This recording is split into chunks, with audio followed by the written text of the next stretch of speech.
Alrighty, so the final game for match week number 35 is in the books, and I originally was thinking about recording this before the final game for match week number 35 start, but I decided to do it after, and I'll review the game between LAFC and RSL in part 2 of the review, because as usual, I'm going to split the review into two parts, and in part 1, we're going to look at the first 8 games, and the key word in terms of this match week that we learned, it's draws. Because we had a lot of them. Literally half of the 14 games that we saw from this match week ended in a draw, and because of that, not much really have changed in terms of the playoff picture and in terms of the seedings that we've seen in both of the conference, which I think that's kind of for the best, at least in terms of what MLS really wants to do, where they want maximum chaos as we heading into decision day and even heading into decision day with the seeding and maybe playoffs still up for grabs. But that being said, let us begin with the first game, which is Columbus versus the Philadelphia Union. And, I'll tell you what. So, as we get into the playoffs, I am definitely excited to watch a lot of these Eastern Conference playoff matchup because while the West, as I mentioned many times, there's a lot of mystery of which team is actually considered to be a real contender. The East is going to be an absolute bloodbath because there's a lot of good team in the Eastern Conference that could consider themselves to come out of the East and represent them as MLS Cup, and that there's going to be some really interesting kind of matchup, and this might be one of those matchups that we might see in the playoffs between Columbus and the Philadelphia Union. And at least in this game, it kind of shows that this could be a good playoff tie if both of these teams does meet each other in the playoffs. Now, in the first half, Rossi would miss wide from close range before Amundsen would heads it wide from the corner. The crew was on the front foot. They were looking for an early goal. There was then a check to see whether there was a penalty for Columbus, which VAR says no. Blake then denied Cucho from long range before Bedoya heads it wide from the corner. Sullivan then hits the side netting from the tight angle. As I thought both of these teams were getting some good opportunity, but this is where we started to see the Andre Blake show. And we talked about before where Andre Blake has the ability to steal points for the Union, and man, did he steal some points for the Union in this one because he comes out with a couple of big saves. First denying Cucho in the near post in the 33rd minute before Cucho had a shot that was deflected and it goes wide. But then he denied Yoboa after just a bad turnover from the Union. That's not a thing that I usually say a lot about this Union backline, consider it's been very solid so far this season. Though Gresso did blast one into the stands, and again, Columbus, they were pushing for the opener. Question is, can they solve Andre Blake and be a little bit better in terms of their finishing? Though on the other end, Schulte did deny Bedoya from close range, so yeah, the Union almost score against the run of play, but Patrick Schulte realized that, yeah, just because Andre Blake is doing well, I can also make some big save to keep my team in this game. But we do head to halftime, despite it first half with a lot of chances. It was 0-0. But it wouldn't stay 0-0 for long heading into the second half, as 5 minutes into the second half, Nathan Hario would score from Kai Wagner to give the Union a 1-0 lead. That came off of a corner, a lovely delivery into the box from Kai Wagner, and Hario was just the first to get to that header. That's something we haven't seen a lot for the Union. I mean, the Union this season, they haven't scored a lot of set piece goals, especially from the corner. So, yeah, it's kind of interesting to see them scoring here, but definitely a big goal to give them a 1-0 lead. Gastag then looked for another, but he puts it way high from long range. On the other end, Blake continued to keep this team or keep Columbus off the board as he denied Matan, but it did fall to Amundsen, and yeah, Amundsen would love to have this one back. I mean, I know Malta Amundsen is not known for his goal scoring ability, but this is one that he wish he put on target as he puts it way high despite being open around the 12-yard box. But then on the other end, the post denied Uru from close range. That would turns out to be a big missed opportunity for the Union and certainly for Michael Uru too, because he was clean on goal. And I know he hit the post here, he was unlucky, but that's gotta be in the back of the net for the Union.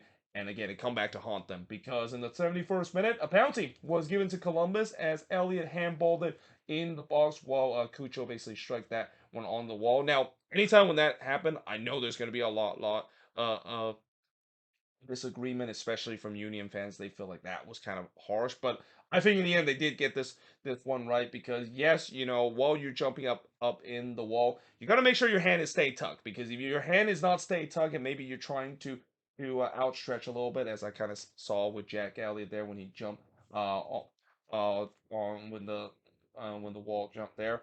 Yeah, his arm was outstretched and the ball hits him. That's obviously going to be a penalty. So yeah, As I said, it's a penalty for Columbus. Cucho steps up to take the penalty. He's not going to miss from the spot, and he doesn't, as he buries it to tie the game up at one apiece in the 72nd minute. Rossi then hits one right to Blake in the 87th, as the momentum was definitely with Columbus. They were pushing to get all 3 points, and the Union, again, they were looking like they're hanging on, and they're just hoping Andre Blake can once again bail them out and get a point out of this game. There was a shout for a penalty for Columbus not given, and then in the third minute of stoppage time, Blake would deny Rossi in the front post. So yeah, in the end, despite Columbus had some big opportunity, they couldn't quite solve Andre Blake enough besides from the spot, as it ends in a 1-1 draw. And the shots in this one, Columbus had 23 shots compared to 11 that the Union has, but they had 9 shots on goal compared to 2 that the Union had. Safe to say that Andre Blake had a great game in this one. 8 shots off target for the 9 that the Union has. No shots that was blocked for the 6 that the Crew has. And possession-wise, 68% possession compared to 32% possession the Union has in this game. But overall, very entertaining game. I would definitely love to see this being a playoff matchup.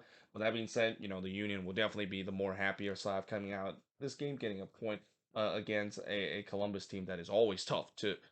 I mean, Lower.com field has always been a tough place to get points away, and that for the Crew, it'll be a little bit disappointed because they had their moments in this game, but they just couldn't solve on Andre Blake in this one to get all 3 points.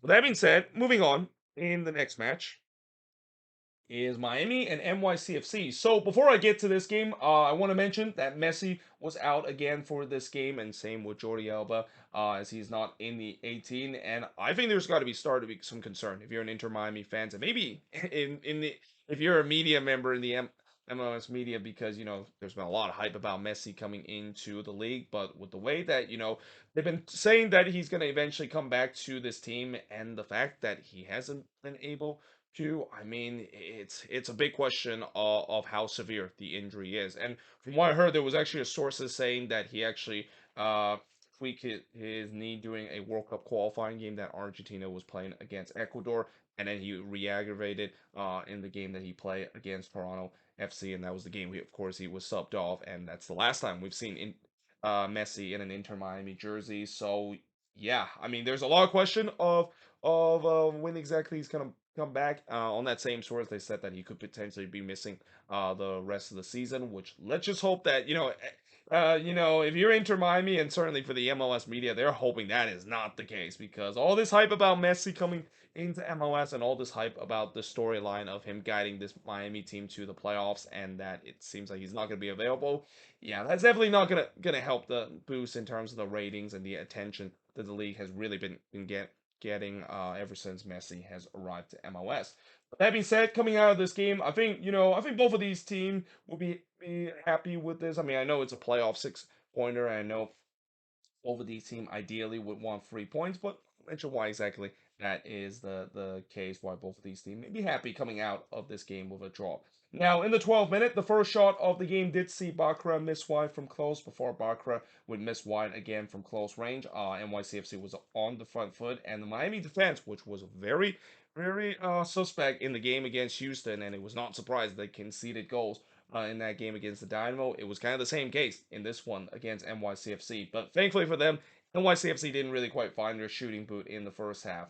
They did have a shot in the 19th minute. It was the first shot for them that see Campana heads it wide, and then Bakra would miss wide despite having just a sitter in the back post. I mean, Mounset Bakra, I know he has been able to score a couple of goals for this NYCFC team, but yeah, this is definitely not a game that you want to remember. He was absolutely snake bitten in this one, just no finishing ability whatsoever. Pereira then puts it wide from close in the 31st minute, but we do head to halftime with the score scoreless between both of these teams. Now in the second half, Allen flashed one just wide from long range before Bakra would hits one right to counter. Roro then fires it high from long range before Risa on the other end hits one right to counter. You just kind of had a sense that, with both of these teams getting some good half chances, that opening goal is eventually going to come.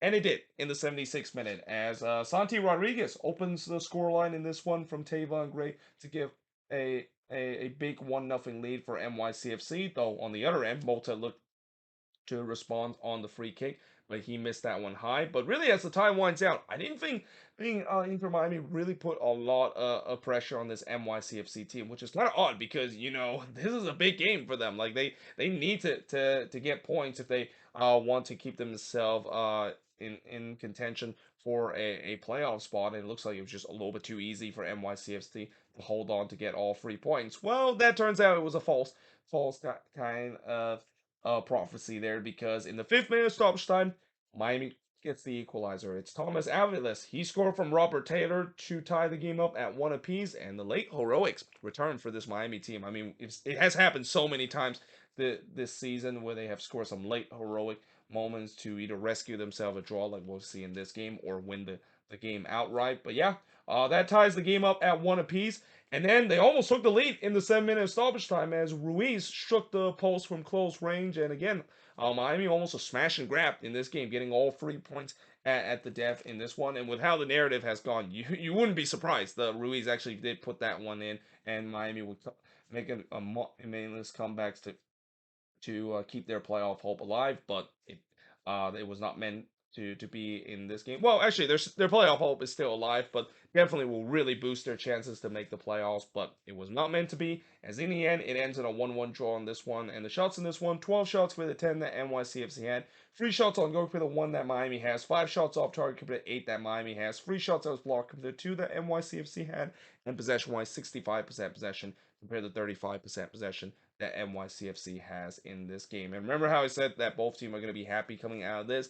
Maybe I take that back. I mean, I think for NYCFC, obviously they'll be frustrated because they came so close of getting a big 3 points to really booster their playoff hope. And again, they're starting to get hot at the right time, which is definitely good news for Nick Cushing team, and definitely relieve some of the pressure he's been getting as the head coach. But for Miami, they'll be disappointed they didn't get all 3 points, but it could have been worse. I mean, they at least salvaged a point. And again, going back to that news, talk about the mystery of Messi and his injuries and how severe it is. If he is going to be available down the stretch, and maybe even as soon as next game, then it can really help their cases in the playoffs. Because, like I said, with how even though they got a draw in this game, because of the fact that other team around them didn't get a resort as well, they're still within touching distance. They're only 4 points out of the playoffs, and they do also have a game in hand. And if they can win that game in hand, realistically, they're only 1 point out of the playoffs. But that being said, moving on in the next one is New England and Charlotte. So this is a game that actually didn't end it in a draw. So I know there's been a lot of draws that has happened in terms of this match week, but there were some that we saw teams that get all 3 points, and that's the case for New England in this one. But for Charlotte, oh boy, things are definitely looking bleak for the Charlotte team. I mean, in this game, I know it's on the road, but against a Revs team that has just faced so much adversity for the past month or so, you would think they should get 3 points to really boost their chance to make the playoffs, and instead they get absolutely nothing out of this one. In the first half, Wood heads it wide from close range before Kalina denies Shankle from long range, and it's not like Charlotte deserved to even get a point or get a win in this one. I mean, they were actually outplayed in the first half, and that there was no doubt the momentum was with the Revs early as they were looking for the opener. The first shot for Charlotte did see Melinda heads it wide before Carlos Hill would hits one right to Kalina. Wood then hits it wide from close range, though in the 45th minute, Schwedetsky almost got the opening goal, and if it wasn't for the post in the way, he would have scored that opening goal from point blank range. But we do head to halftime with this game scoreless between both of these teams. Now in the second half, Melinda had another chance from the corner, but he hits that one wide as well. Westwood did puts it high from long range. It was a much positive start for Charlotte heading into the second half, and I'm pretty sure Christian Latanzio definitely had some choice words to say about the team after their first half performance, because again, New England was the better team in the first half, and for a team that has some playoff aspiration, that is definitely not what Christian Latanzio wants to see his team do, and that they definitely show much more urgency in the second half. Schwadetsky then heads it wide from close range, but then in the 64th minute, New England takes the lead, and it's the young buck, Noah Buck, scoring for Mark Anthony Kay to make it 1-0 in favor of New England. That was the first shot for New England in the second half. It was completely against the run of play, and this is where, maybe the head started to kind of drop a little bit for Charlotte, because, again, they started the second half well, but that is definitely a huge sucker punch for their chances to get all 3 points. Veroni then looked to try to add another, but he missed wide there before Arfield would puts one right to Edwards in the 75th minute. Capetti then hits it wide from close range, as Charlotte again pressing to try to get the equalizer. They desperately need at least a point coming out of this one, and New England was kind of doing their usual hang on for dear life and hope to get all 3 points, and it didn't quite work so. At least at this moment, because in the 84th minute, Charlotte finally get the equalizer. It's Karol Swiderski that ties the game up at 1 apiece, and you're thinking, well, the momentum is with Charlotte, but nope.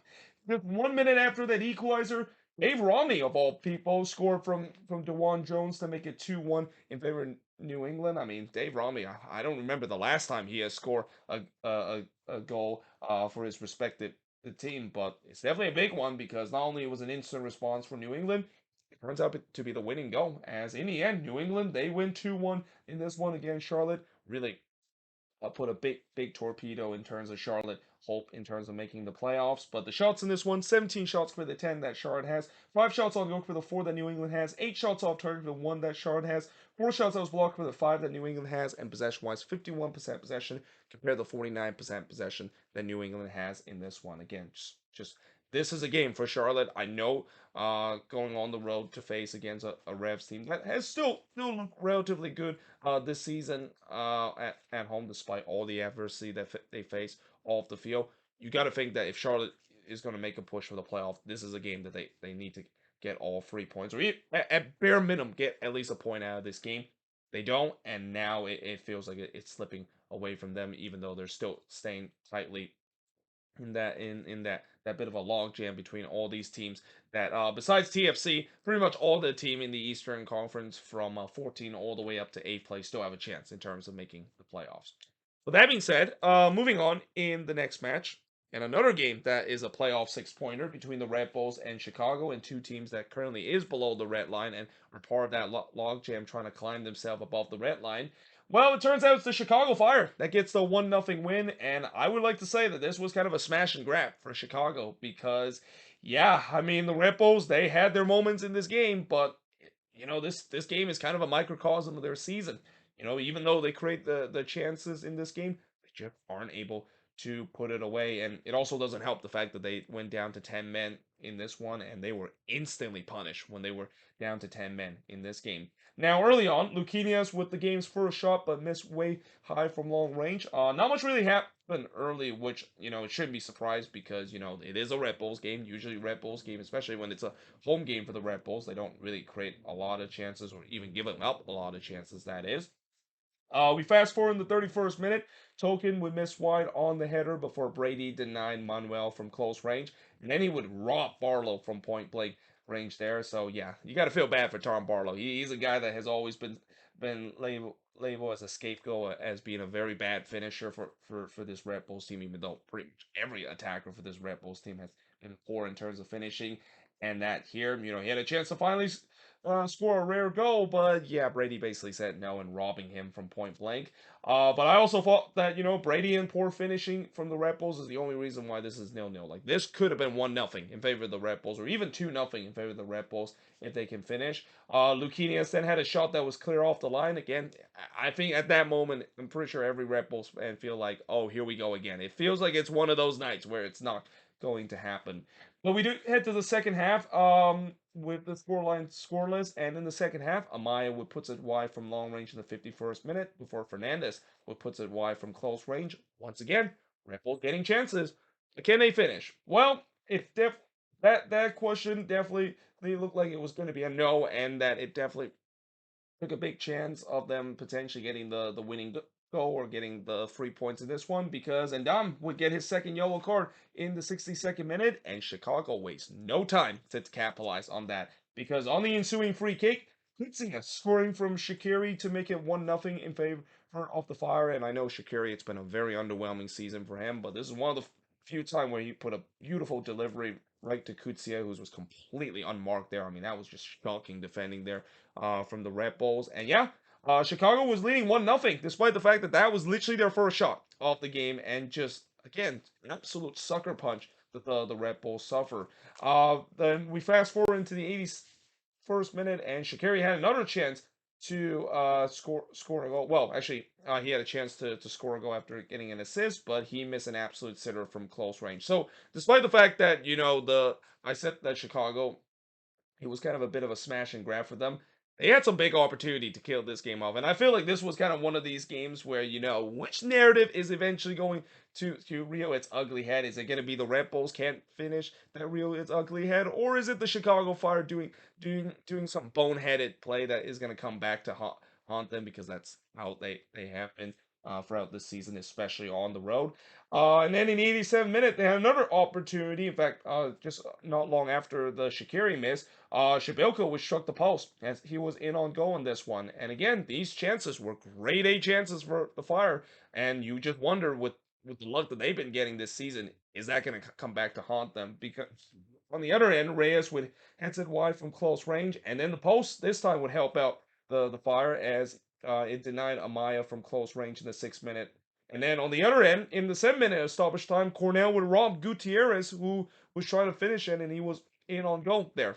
And yeah, I mean, I think in that moment, at least the fact that that was near the end of the game, because my oh my, the Chicago Fire was trying every ways to make sure that the Red Bulls were going to stay in this game and get an equalizer in this one. But in the end, the Fire, they do get a 1-0 win, and a win that, if they do make it to the playoffs, this might be a game that they might look back to saying that, well, as much as there's been a lot of bad luck that has gone like against this team, at least this is one of the few time where the luck was in their favorites. But the shots in this one, again, 18 shots for the 5 that the Fire has.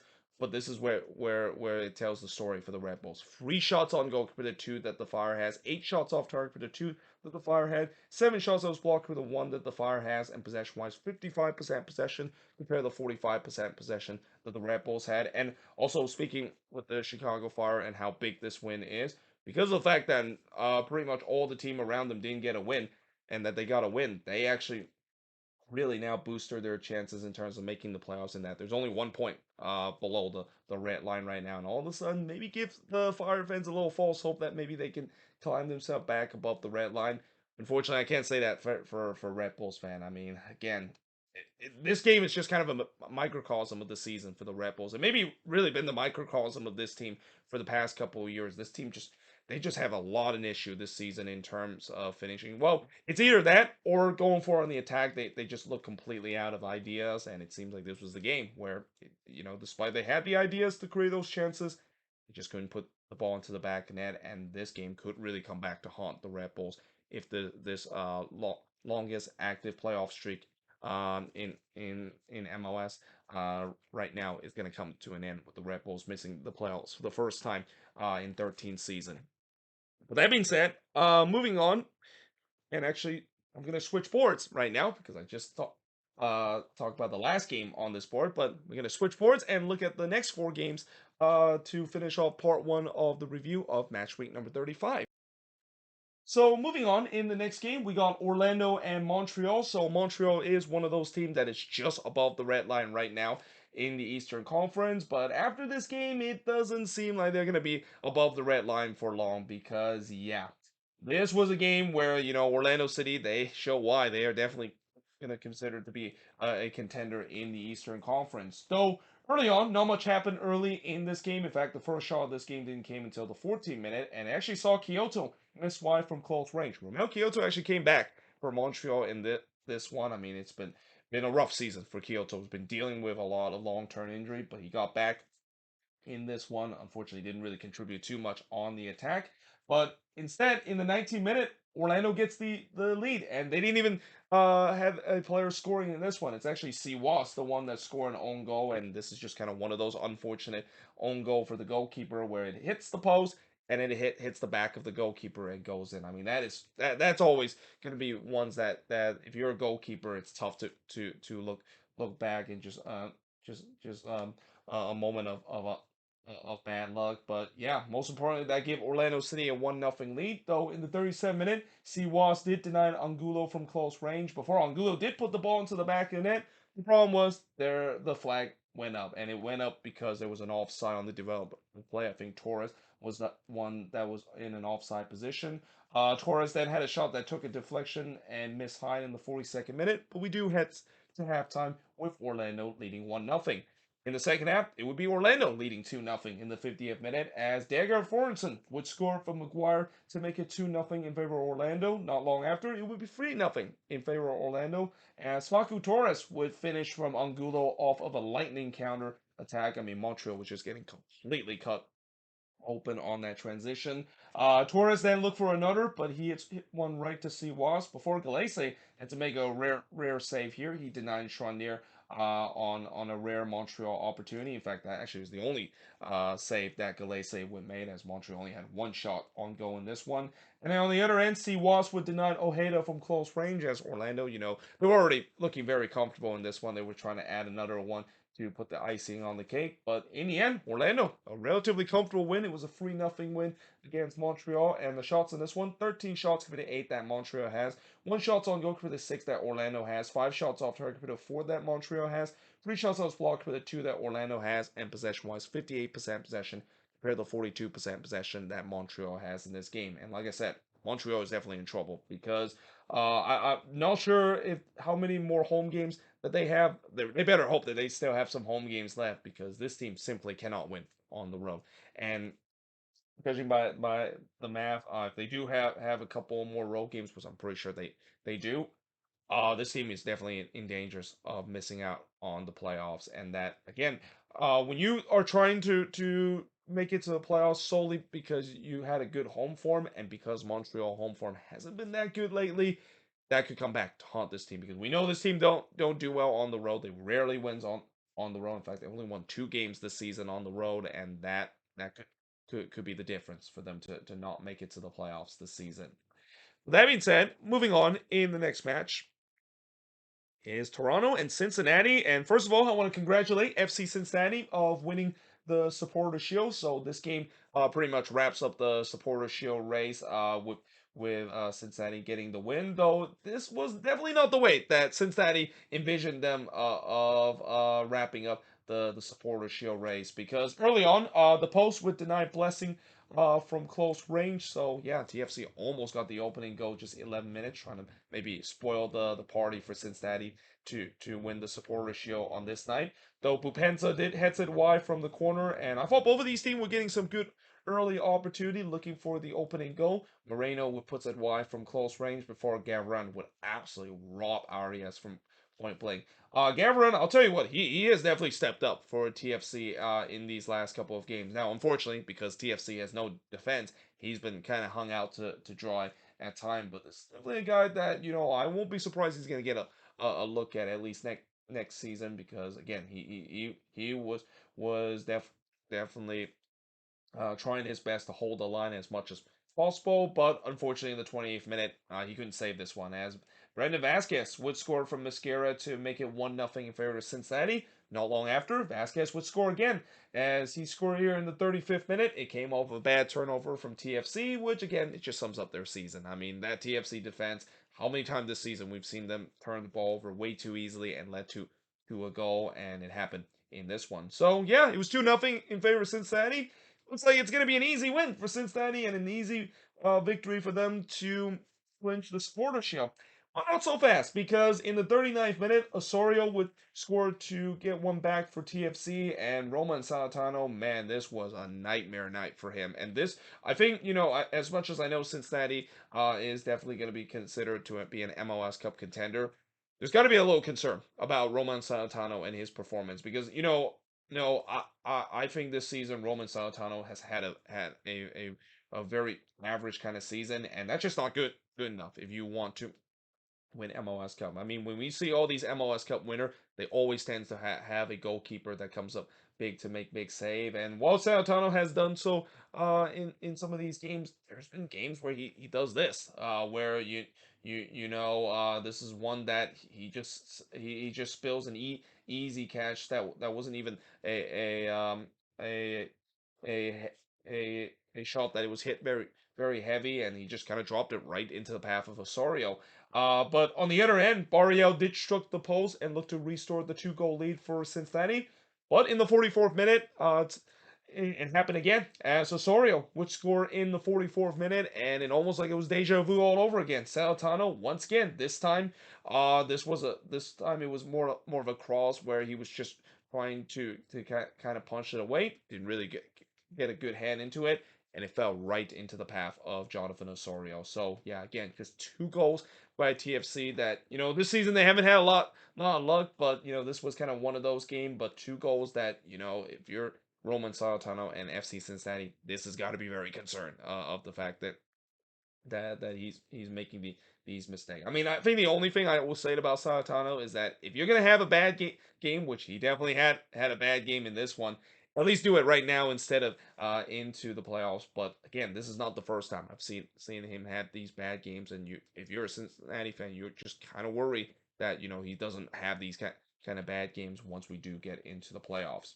But in the second minute of stoppage time, Gavran would deny Arias from close range. I mean, Arias must have had nightmares about Gavrion right now, because that's also another great save there from Gavrion, and he again twice seems like he has been robbed of a goal if it wasn't for Gavrion making a big save, and because of that, this game was tied up at 2 apiece heading into the second half. Now in the second half, as much as you're thinking maybe TFC can ride that momentum that they had heading into the locker room with the 2-2 draw and coming from 2-0 down to tie it at 2-2. Nope. Cincinnati, they were making sure that they do seal their supporter shield in this game. And it started in the 62nd minute with Gavran making another save to deny Vasquez and his Hattie. Again, Gavran was trying his best to hold the fort for TFC in this one. On the other end, Salatano would deny Bradley, but again, it was not a convincing save from Roman Salatano. He pushed it back into a dangerous area, which no TFC player was able to capitalize, and you can clearly see Salatano was rattled here. And this is where if you're TFC, it's not a big surprise. They're trying to test him, maybe take a little pot shot, see if Salatano makes a mistake again. But that being said, despite him not having a good night, his teammate bailed him out big time. And in the 72nd minute, Bupensa would retake the lead for Cincinnati as he scored here from Acosta to make it 3-2 in this one. Little do we know that that turns out to be the goal that clinched the supporter shield for FC Cincinnati. Because Cincinnati, they did have some opportunity late in this one. Miazga would heads it wide from the corner before Wobodo would miss wide from close range. And despite the fact that they weren't able to get that fourth goal as much as they were pushing to get to it, they do get the 3-2 win to clinch the supporter shield. As the shots of this one, 25 shots compared to 12 that TFC had, 13 shots on goal compared to 7 that TFC had. Yeah, this was clearly not on Gavron. He did his best in terms of trying to hold the fourth, but just like the last game, just getting completely hung out to dry because of a non-existing TFC defense. 9 shots off target with 3 that TFC had, 3 shots that was blocked with 2 that TFC had, and possession-wise, 55% possession compared to 45% possession that Toronto has had. And like I said, congratulations to FC Cincinnati. I mean, what a turnaround that Pat Nolan and Chris Albright has done. I mean, the fact that in a span of 2 years where they can become the worst team in the league and winning the wooden spoon 3 years on the bounce to just 2 years winning the supporter shield. I mean, if you would have told that to Cincinnati fans just 2 years ago, even with the new management coming in, I think all of them would think that you're absolutely insane. But here we are. I mean, Cincinnati winning the supporter shield, winning their first actual trophy in their club history that actually means happiness instead of the numerous wooden spoon that they won in their first couple of years. But now the big question is that are they going to fall into the victim of the supporter shield curse? Because last year LAFC was able to avoid that supporter shield curse, but that doesn't mean it doesn't exist anymore. And we'll see whether I know no this team will be happy they won the shield. But their ultimate goal is trying to go all the way and win MLS Cup. And with the way how pack the Eastern conferences with quality.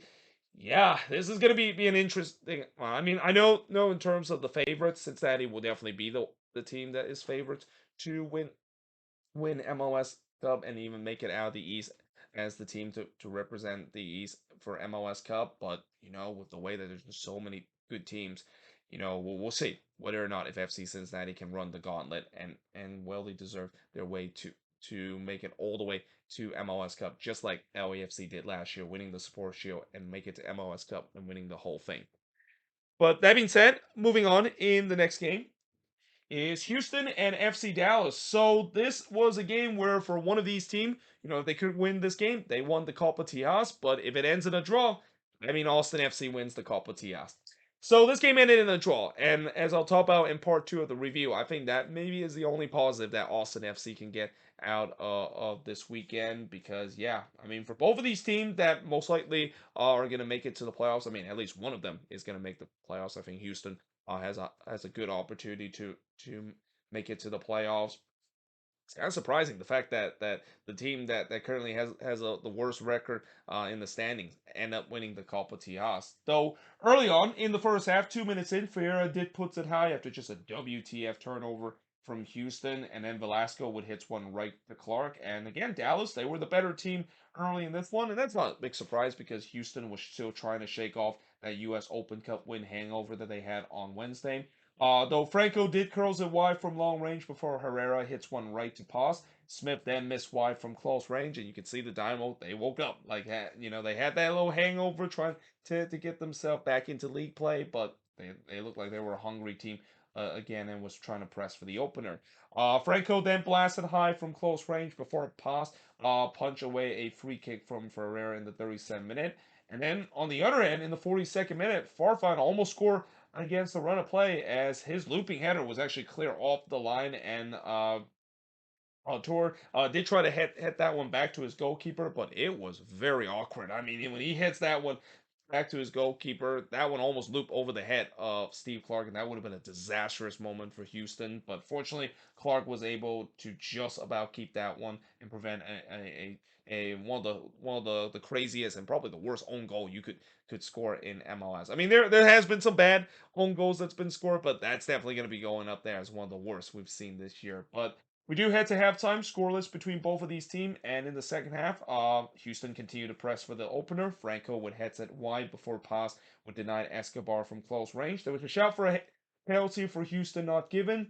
And again, Dynamo was pressing again to get that opening goal. Though on the other end, Ariola hits one right to Clark on a rare opportunity for Dallas in the second half because in the second half and really ever since the 20th minute when Houston shake off that U.S. Open Cup win hangover, they have been the better team.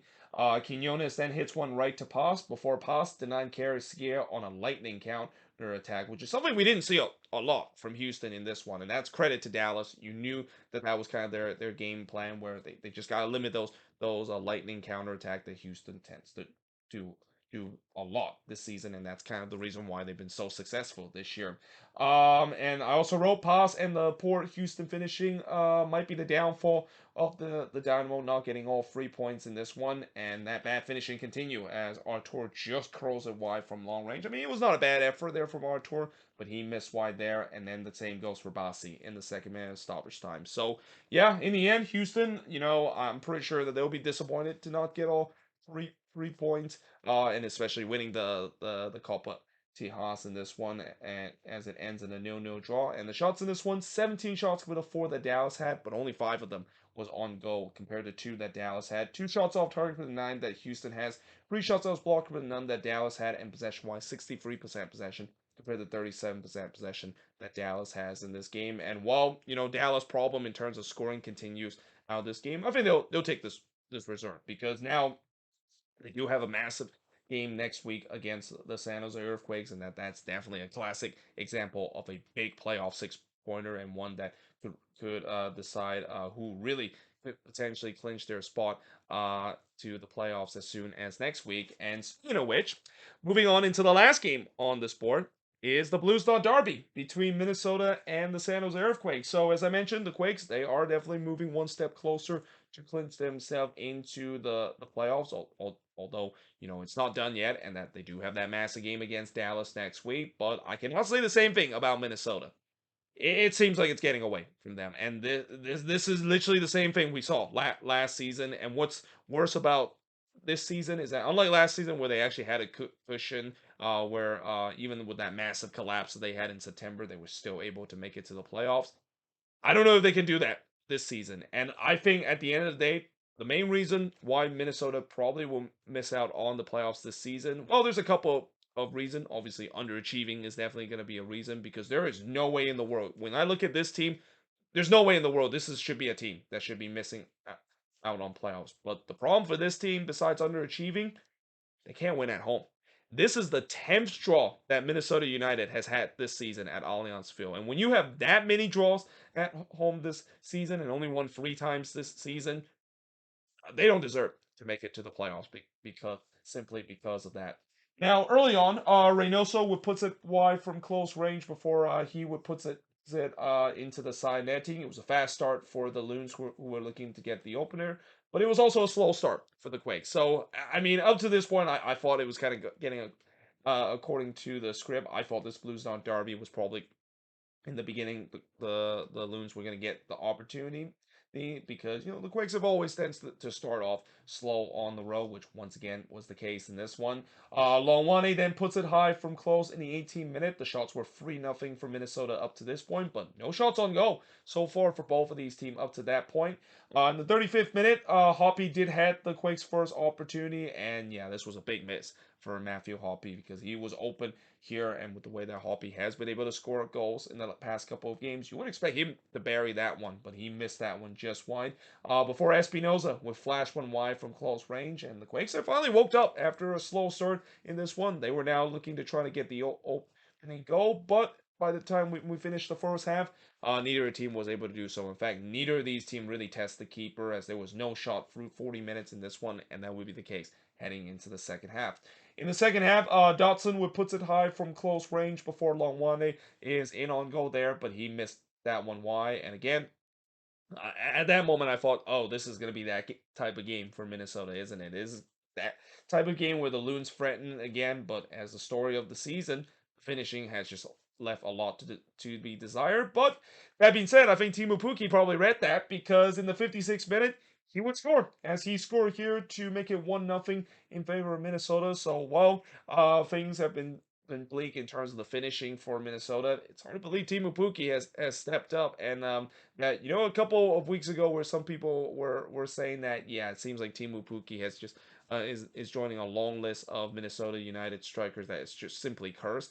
I'm pretty sure those same people are hiding in the woodwork right now because yeah, he is definitely a man in form right now. Teemu Pukki. This is the Teemu Pukki that I thought Minnesota was going to get when they got him in the summer transfer window. But that being said, I thought it was kind of a fortunate goal for the Loons too because Rodriguez here he kind of played it right to Pukki. I mean, also I would like to say that was some really bad defending from the Quakes, especially the fact that that guy called Teemu Pukki and how he's kind of the most dangerous player in terms of scoring besides the likes of Longwane and Reynoso.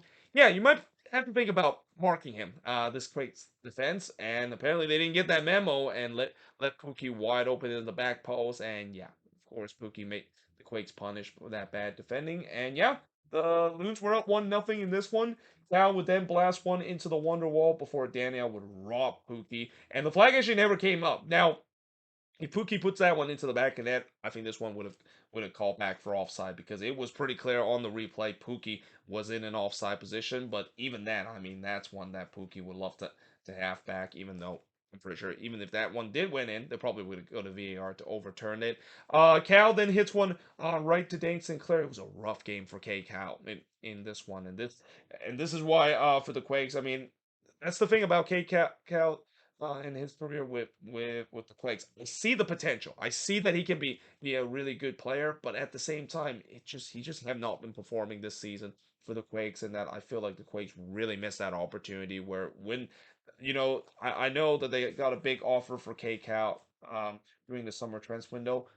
Should have took that offer because he has not really lived up to the expectation that I was hoping he was going to make heading into this year, and now the Quakes are just kind of losing value because of the fact that he's not hitting that potential. But at the same time, I also thought that the Loons need to get a second goal because I've seen this story before where there's just many times when Minnesota take a 1-0 lead, they don't hold on to that lead.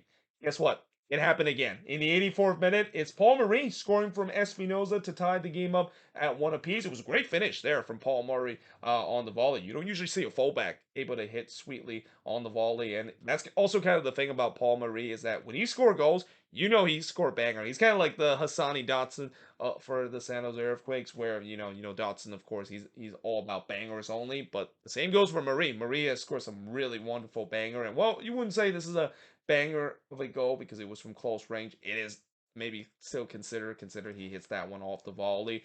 But at the same time, I also now question the Minnesota United defense on that because yeah, it was Marie the one that this time left wide open in the back post. There was just no marking whatsoever, and the Loons were punished because of that. Hoppy then puts it high from close range before Cal was in on goal here. And again, just to show you why K Cal has had a rough season. If he live up to his potential, that is going to be in the back of net. But it doesn't. It goes wide there, and despite the fact that I thought the Quakes were now the one looking to get all 3 points, and I thought it was going to happen again. It looks like Minnesota was going to blow another lead as they've done in the past couple of games. This time it wasn't. No, it is still going to be a draw, which again it feels like that's a familiar story for this Loons team all season long at Allianz Field as it ends in a 1-1 draw. And the shots in this one exactly at 14 apiece and exactly at 2 shots on goal. And the shots off target not that far off too. 10 shots off target for the 8 that the Quakes had. 4 shots that was blocked for the 2 that Minnesota has. And possession-wise, 50% for both of these teams. And it's kind of interesting to see both of the teams that I root for this season playing against each other. We play an even matchup because I think both of these teams, in terms of how they've been playing this season, is kind of the same. Although I will say that at the end of the year, I would definitely be more happier with how the Quakes finish this season, especially if they make it to the playoffs. Because coming into this season, I thought that was kind of the goal for them to move into the next step of Luchi Gonzalez's project, and so far it has definitely done so because now they have a chance where if they do get that win against Dallas, I believe they would clinch their position to make it to the playoffs.